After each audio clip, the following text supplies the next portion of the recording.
ભૂલું મારથી થાય ને તમારથી થાય, પણ પરીક્ષામાં આપણને ભૂલુંવાળા દાખલા પૂછાય. એટલે આના ભૂલચૂકવાળા દાખલા કહેવાય. દાખલામાં શું કીધું કે 20 પ્રાપ્તાંકો છે, એનો મધ્યક 31 મળે છે. તેમાં એક પ્રાપ્તાંક ભૂલથી 25 ને બદલે 52 લેવાઈ ગયું. 52 લેવાઈ ગયું, 52 લીધું ને તો એને કાઢો, એની જગ્યાએ સાચું પ્રાપ્તાંક અવલોકન ઉમેરો. 52 ભૂલથી લેવાનો, એને કાઢ્યો, એની જગ્યાએ 25 ને ઓરિજિનલ નાખો, છેદમાં કુલ પ્રાપ્તાંક 20. હવે આનું સાદુરૂપ આપો. સાદુરૂપ આપશો એટલે કેટલા આવશે? બેયનો તફાવત કેટલો થાય? 3 9 × 27, 27 ના છેદમાં 20.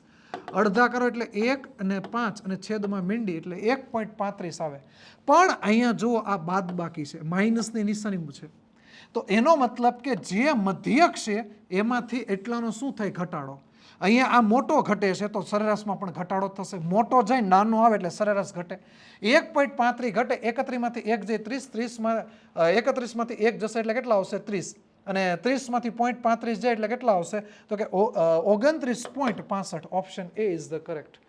અને આમે હા અહીંયા જુઓ, 31 થી ઓછો હોય ને એવો એકમાત્ર ઓપ્શન છે, ગણતરી કદાચ ન કરાય. તો ગણિતમાં અને સ્પર્ધાત્મક પરીક્ષામાં નવું જાણવા શીખવા માટે અમને એટલે કે વેબ સંકુલ ઓફિશિયલને ફોલો કરો અને આનો જવાબ ઉલ્લીન કોમેન્ટમાં આપો.